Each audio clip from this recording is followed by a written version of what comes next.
ఆంధ్రప్రదేశ్ ముఖ్యమంత్రి వైఎస్ఆర్సీపీ అధినేత YS Jaganmohan Reddy vote హక్కును వినియోగించుకున్నారు. కడప జిల్లా బాకారావుపురంలో ఆయన ఓటు వేశారు.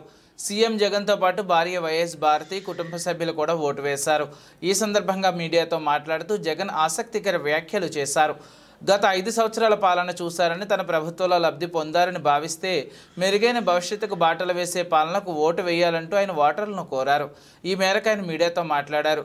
మరోవైపు ఏపీ వ్యాప్తంగా పలువురు కీలక రాజకీయ నేతలు ఉదయాన్నే ఓటు వేశారు.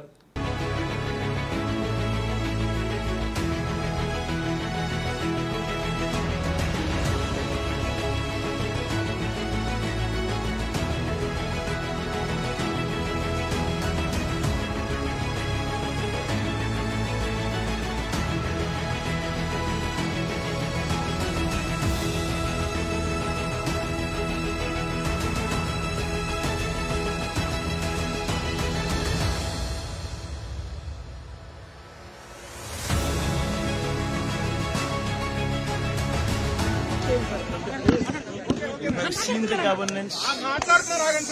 You have seen the governance.